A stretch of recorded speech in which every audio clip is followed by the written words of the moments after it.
जय माँ इंद्राक्षी जय अम्बे। इंद्राक्षी धाम में दर्शकों आप सभी का हम हार्दिक स्वागत करते हैं। आज के दिन जिन जातकों का जन्म दिवस है, मैरिज एनिवर्सरी, उन सभी को हमारी तरफ से बहुत बहुत शुभकामनाएं। आज हम कुंडली में कुछ ऐसे योगों की आपसे जिक्र करेंगे। अगर कुंडली में ये योग हों तो जीवन में बहुत सारी घटनाएं ऐसी घटेंगी या हमारा जीवन बहुत ज़्यादा परेशानियों में डूबा रहेगा।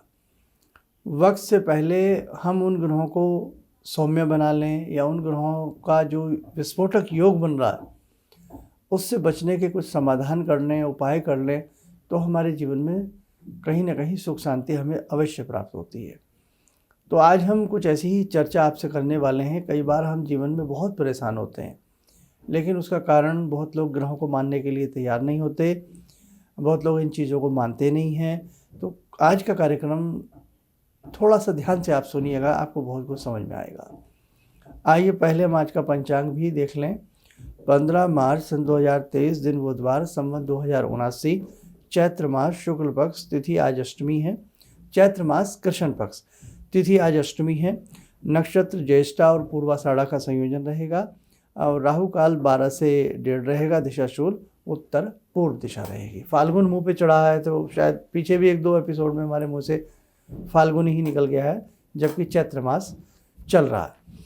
अब हमारा चैत्र मास का शुक्ल पक्ष जब प्रारंभ होगा 22 तारीख से, तो प्रतिपदा से ही हम नए संवत्सर में प्रवेश कर जाएंगे और 22 मार्च का हमारा पहला नवरात्रा है और 22 अप्रैल का हमारा आध्यात्मिक महाआयोजन रहेगा, जिसमें भगवती दुर्गा का एक विशेष अभिषेक होगा आप सबके कष्टों के निवारण के लिए।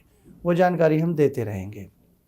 अब देखो, जैसे एक बच्चा है और उसकी कुंडली बनी है, अभी वो 3 साल का है या 4 साल का है।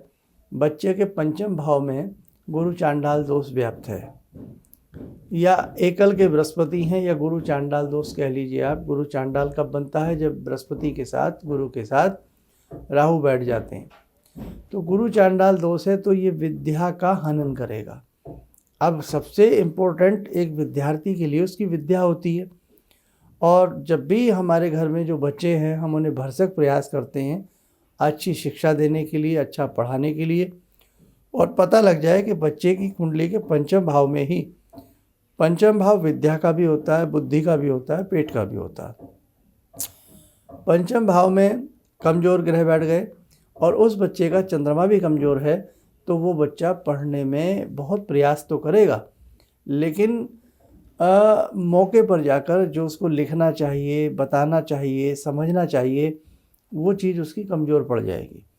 माता पिता हैरान हो जाएंगे कि हम इसे बहुत अच्छे से पढ़ा रहे हैं, अच्छा ट्यूटर भी है, सब कुछ अच्छे से है, लेकिन कारण समझ में नहीं आ रहा। और बच्चा भी पढ़ रहा है, आप देखते भी हैं, बच्चा 2 घंटे 4 घंटे जितना उसके पास समय है उतना वो पढ़ता भी है, लेकिन रिज़ल्ट नहीं मिल पा रहा है। तो देखो, आप एक बार, मैं कहता हूँ अंधविश्वास ना करें, लेकिन किसी चीज़ पर एक बार विश्वास तो करके चलें। आप किसी परफेक्ट एस्ट्रोलॉजर से मिलें। देखो, मैं ये शब्द लगाना पड़ता है। अब जैसे भाई परफेक्ट क्यों, स्पेशलिस्ट शब्द क्यों बना है? कोई तो वजह है ना। स्पेशलिस्ट, आप किसी, हम आई सर्जन से मिलते हैं, किसी स्पेशलिस्ट से मिलते हैं, तभी हमें अच्छा भी लगता है भाई स्पेशलिस्ट हैं अपने सब्जेक्ट के, हम उनसे आगे अपना इलाज कराते हैं जो भी है। ऐसे ही किसी परफेक्ट एस्ट्रोलॉजर से मिलें। ये नहीं कि आपने किसी की भी 4 वीडियो को सुना, या वैसे ही हमारे पास में कोई एस्ट्रोलॉजर रहते हैं और जा कर के कुंडली दिखा लिया। हर चीज़ हर व्यक्ति के पास नहीं होती, वो बात अलग है कि हमें लगता है कि भाई ये एस्ट्रोलॉजर है या ऐसा है वैसा है, लेकिन 10 आदमियों से राय लीजिए, है ना, कि परफेक्ट एस्ट्रोलॉजर से मिलिएगा। अब वही वाली बात है, ताजमहल के सामने फ़ोटो खिंचाने से हम, ताजमहल तो हमारा नहीं हो जाता ना। तो ऐसे ही एक लाल पीला कपड़ा पहनने से तो हम एस्ट्रोलॉजर नहीं बनते ना। तो वही वाली बात है, अनुभव। तो मेरी बात को जो हमारे एस्ट्रोलॉजर भाई हैं वो भी अन्यथा ना लें, क्योंकि सबके फ़ायदे की मैं बात कर रहा हूँ। क्योंकि अगर अनुभवहीन कोई एस्ट्रोलॉजर होगा तो एक अनुभवहीन एस्ट्रोलॉजर क्या होता है, सबके ऊपर एक आक्षेप आ जाता है, भाई ज्योतिष में कुछ नहीं रखा। अब कुंडली देखनी आती नहीं, आपको किसी ने कुंडली दिखाया, उसमें देखा आपके बच्चे की कुंडली में गुरु चांडाल है, चंद्र बहुत ख़राब है, और आपने उसको बिना कुछ समझे कोई भी रतन पहना दिया या कोई ऐसा रेमेडी दे दी जिसका कोई उस ग्रहों से मतलब नहीं, उस बच्चे की पढ़ाई में लाभ मिला नहीं, और उन दंपत्ति के मन में तो आ गया ना ज्योतिष में कुछ भी नहीं रखा। इसलिए कोई भी एस्ट्रोलॉजर को जब आप बच्चों की किसी की कुंडली दिखाओ, ज़रूरी नहीं होता कि आप अपने घर से कुंडली लेके जाओ, डेट ऑफ बर्थ ले जाइए, टाइम ले जाइए, वो बताइए, वो अपने आप आजकल सबके पास लैपटॉप है, कंप्यूटर है, 1 सेकंड में वो सही आती है, गणना गलत नहीं होती। आज पहले हम हाथ से जोड़ गणित करते थे ना, अब सब कैलकुलेटर से कर लेते हैं, तो कैलकुलेटर में कोई गलती थोड़ी आती है, सब एक्यूरेट है, बढ़िया है। हाथ से गलती हो सकती है, कैलकुलेटर में गलती नहीं हो सकती। तो ऐसे ही जो कुंडली कंप्यूटर से बन रही है वो परफेक्ट है, बस उसको देखने वाला सही होना चाहिए। हाथ से बना रहे हो तो भी ग्रह वही है, कंप्यूटर से बना रहे हो तो भी ग्रह वही है, बस वो सही समझ होनी चाहिए, तो सही देखा जाएगा, सही रिजल्ट निकल के आएगा। बच्चा आपको ऐसे उपाय दिए जाएंगे, बच्चा आपका पढ़ने लगेगा, वो ग्रह उसके अनुकूल हो जाएंगे। ऐसे ही कुंडली में द्वितीय भाव है। बहुत लोगों को वाणी का दोष होता है, हम परेशान होते हैं, भाई तुम तो कुछ भी कह देते हो, 4 लोगों में बैठ के आपकी वजह से बेइज्जती होती है परिवार की, समाज में, तो वो वाणी का दोष है, वो भी सुधारा जा सकता है अगर वाणी दोष द्वितीय भाव में लगा है तो। प्रथम भाव है आपका शरीर है, तनु है। बहुत बच्चे दुबले पतले यूं ही कर्कशकाय रहते हैं, बच्चे हों बड़े हों, शरीर नहीं बन पाता। प्रथम भाव निश्चित कमज़ोर होगा उनका, आप माने ना माने, क्योंकि प्रथम भाव को शरीर से जोड़ा गया है, तनु भाव भी उसको कहा गया है। जिनके फेस के ऊपर रौनक ना हो, चमक ना हो, रौनक ना हो, ऐसा नहीं है रंग काला और लाल और हरा, कलर तो भगवान के बनाए हुए, लेकिन फिर भी चेहरे के ऊपर एक लावण्यता होती है। आपका कलर कैसा भी है, कलर कॉम्प्लेक्शन आपका कैसा भी है, लेकिन फिर भी चेहरे के ऊपर एक ताजगी, एक अलग चीज़ होती है, और एक मायूसी दिखना एक अलग चीज़ होती है। तनुभाव वीक है, उसके उपाय होंगे, लाभ मिलेगा। दसम भाव, एक व्यक्ति की बार बार जॉब चली जाती है, बार बार व्यापार खराब हो रहा है, उसका दसम भाव देखा जाता है। उस दसम भाव को देख करके, नाप तोल करके, और बहुत सारी चीज़ें हैं, ये मैं मोटी मोटी बात बता रहा हूँ। एस्ट्रोलॉजर देखने को दसम भाव भी देखेगा, उसका सुख भाव भी देखेगा, उसका द्वितीय धन भाव भी देखेगा, वो तो सारी कुंडली पे निगाह मारेगा। लेकिन मैं आपके हिसाब से, जो ज्योतिष नहीं जानते हैं उनके लिए मैं हल्की हल्की बात बता रहा हूँ, तो वो देखेगा, समझेगा, अरे दसम भाव में तो ये है। और दसम भाव से भी ज़्यादा वैल्यू रखता है फिर उसका भाग्य भाव, नवम भाव। पता लगा भाग्य भाव में ही ग्रहण लगा हुआ है, तो कहाँ से उस व्यक्ति की ज़िंदगी अच्छे से चल पाएगी। बहुत प्रयास करता है, मकड़ी के जाले की तरह मकड़ी का जाला बुनता है, सांप सीढ़ी में गोटी गोटी चढ़ करके ऊपर चढ़ने का प्रयास करता है, लेकिन 2-4 कदम ऊपर चढ़ता है, फिर सांप डस लेता है, बेचारा घूम फिर करके फिर नीचे आ जाता है। कई बार कई व्यापार चेंज करता है, अनेकों जॉब चेंज करता है, समझ में बाहर हो जाता है, बस हो जाती है कि क्या किया जाए क्या नहीं किया जाए। ऐसी स्थिति में कुंडली आपका बहुत साथ देगी, सारे योग आप देख सकते हो। तो ठीक है, तो अब आपको कुछ कुछ समझ में आया होगा कि कहीं आप परेशान हैं, और जिस डिपार्टमेंट से आप परेशान हैं, मतलब पैसे से, स्वास्थ्य से, शत्रु से, अपने मन से, शांति से, किसी भी चीज़ से, तो वो देखी जा सकती है क्यों है ऐसा, उसका उपाय क्या है। कुंडली नहीं है, डेट ऑफ बर्थ नहीं है, तो आपके हाथ की रेखाएं वास्तव में बोलती हैं। हमने बहुत अनुभव किया है 30-35 सालों में, कुंडली से भी ज़्यादा हमने देखा है कि हाथ की रेखाओं में लाजवाब रिजल्ट आता है निकल करके, और उसके उपाय बड़े अच्छे होते हैं। अब मिसाल के तौर पे 2 जुड़वा बच्चे हैं, कुंडली तो सेम बनेगी ना दोनों जुड़वा बच्चों की, उनकी लगन भी वही है, उनकी राशि भी वही है, उनका जन्म नक्षत्र भी वही है, सब कुछ वही है, लेकिन क्या ज़िंदगी भर वो दोनों एक से रहेंगे? नहीं रहेंगे। एक ही समय में, एक ही नक्षत्र में, एक ही लगन में, एक ही राशि में अगर 20 बच्चे पैदा होते हैं, क्या आप मानते हैं कि वो 20 की 20 बच्चों की ज़िंदगी एक सी रहेगी? नहीं रह सकती। सबका डिफरेंट जीवन जाएगा नहीं तो मानोगे। वहाँ हमने देखा हाथ की रेखाएं बहुत कामयाब तरीके से उपाय और बहुत सारी चीज़ों में साथ देती हैं।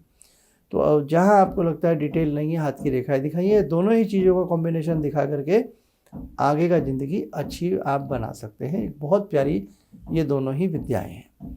आइए साधकों, समय चला आज की ध्यान साधना का। आज की ध्यान साधना में हम जुड़ते हैं बाबा वीर बजरंगी से। ॐ अतुलितबलधामं हेमशैलावदेयं धनुजवन कृशानु ज्ञानिनामग्रगण्यं सकलगुणनिधानं वानराणामधीशं रघुपतिप्रियभक्तं वातजातं नमामि। मनोजवं मारुततुल्यवेगं जितेन्द्रियं बुद्धिमतां वरिष्ठं वातात्मजं वानरयूथमुख्यं श्रीरामदूतं शरणं प्रपद्ये। श्रीरामदूतं शरणं प्रपद्ये। रामाय रामभद्राय रामचन्द्राय वेदसे श्रीरघुनाथनाथाय सीताया पतये नमः। श्री हनुमंताय नमः। कवच बना लें, ध्यान करें, हनुमान जी का शुभ आशीष हम सबके ऊपर बरस रहा है।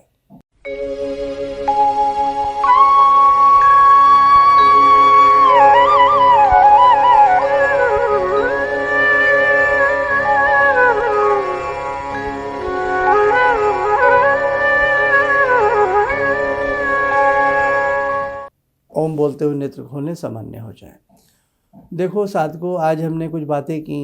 जीवन में कष्ट आ जाता है इन ग्रहों से, और आपके कष्टों के निवारण के लिए 22 अप्रैल को हम एक आयोजन, आध्यात्मिक पूजन भगवती इंद्राक्षी दुर्गा जी का करने जा रहे हैं। उसमें आप भाग लीजिए और भगवान करे आपकी समस्त कामनाएं पूर्ण हो। ध्यान रखें, ये जो पूजन होगा ये मुरादनगर के पास, यानी कि दिल्ली के पास एनसीआर में एक कस्बे का नाम है मुरादनगर, उसके पास में है गंग नहर, और गंग नहर के पास में एक आयोजन है। लेकिन इतना हम आपको फिर समझा देते हैं कि इस आयोजन में ऐसे भाग नहीं ले सकते। उसके लिए आपको अपना नाम, फ़ोन नंबर और कितने लोग बाग आप आ रहे हैं, ये सारी चीज़ें आपको लिखवानी होंगी। दिल्ली एनसीआर के पास में ही ये स्थान पड़ेगा, और रुकने की व्यवस्था नहीं है, हम पहले आपको बता रहे हैं, क्योंकि बहुत सारे लोग होते हैं। बस आप एक, जैसे हम तीर्थ पे जाते हैं, तीर्थ स्थान पे किसी पे जाते हैं ना, तो हम अपने हिसाब से वहाँ जाते हैं, भगवान का दर्शन करते हैं, पूजा करते हैं, और अपने हिसाब से अपनी ठहरने की, रुकने की व्यवस्था करते हैं और वापस आ जाते हैं। ऐसे ही आप समझ के चलें।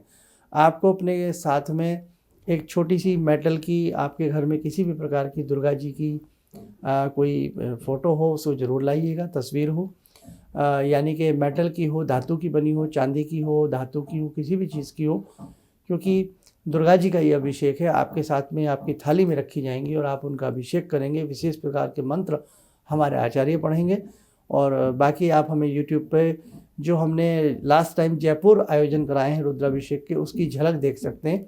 आपको समझ में आ जाएगा कि पूजन किस प्रकार से होते हैं।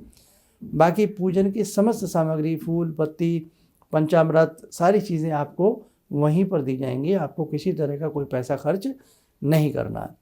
एक ही दिन का ये कार्यक्रम रहेगा, करीब 3-4 घंटे के आसपास का। आपको 9:30-10 बजे तक वहाँ पहुँचने का पूरा प्रयास करना है।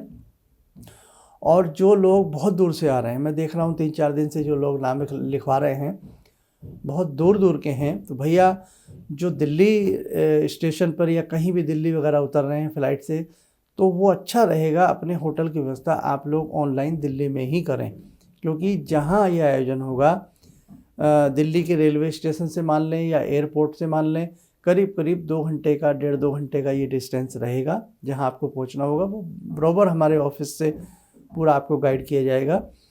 और जब यह आयोजन, बाय द वे, आप भोजन प्रसाद लेते लेते आपको 3-4 बज जाते हैं। जब आप वापस चलेंगे तो दिल्ली आते आते आपको 6-6:30 बज जाएंगे शाम के, है ना। शनिवार का दिन इसीलिए रखा, अगला दिन संडे, आप लोग आराम से अपने घर जा सकते हैं। तो आप दिल्ली ही अपना होटल वगैरह बुक करके चलें तो ज़्यादा अच्छा है, क्योंकि वहाँ पर बहुत ज़्यादा होटल्स नहीं है। ये आप, क्योंकि भाई गंगा जी का एरिया है और गंग नहर है, तो इसलिए हम आपको बता रहे हैं। 1-2 होटल हैं ऑनलाइन, जो उनकी कोई हमसे जानकारी लेना चाहेगा, हमारा स्टाफ उस होटल का नंबर अगर आपको दे देगा, आप ऑनलाइन वहाँ बुक करा सकते हैं। लेकिन वहाँ से भी, उन होटल के स्थान से भी ये जो स्थल है ये 8-10 किलोमीटर आगे पड़ेगा। इसलिए बढ़िया यही है, आप अपना दिल्ली में ही होटल बुक करके रखें। और बाकी जो लोग हरिद्वार से हैं, मेरठ से हैं, मुजफ्फरनगर से हैं, या वो जो आसपास के लोग हैं वो तो वापस आराम से शाम तक अपने घर पहुंच सकते हैं। ठीक है। और बाकी जिस स्थान पर यह आयोजन होगा उसकी लोकेशन, एड्रेस सबको जो आने वाले आगंतुक लोग हैं दे दी जाएगी। वहाँ आप जैसे स्टेशन पर अपने उतरें या कहीं भी उतरें, वहाँ के लिए लोकल ट्रेन भी चलती हैं और ओला भी, मेरे ख्याल से 99% ओला भी वहाँ पर कैब जो है पहुँच जाती है। ठीक है। 5 बर्तन आपको अपने साथ लाने हैं और ऐसे ही फिर कार्यक्रम आज का बहुत लंबा हो जाएगा। बाकी की जानकारी रोज़ ही ऐसी कार्यक्रम में हम आपको थोड़ी थोड़ी देते रहेंगे। आप स्वस्थ रहें, सुखी रहें। इन्हीं शुभकामनाओं के साथ हम अपनी वाणी को विराम देते हैं। जय जय अम्बे। जिंदगी के इस प्रवाह में तमाम लोग डिप्रेशन के इस हालात से गुजर रहे हैं। सफलता असफलता अपनी जगह की बात है, लेकिन पता नहीं कितने सारे लोगों को इन्होंने डिप्रेशन से उबारा है, नया मोटिवेशन दिया है काम का।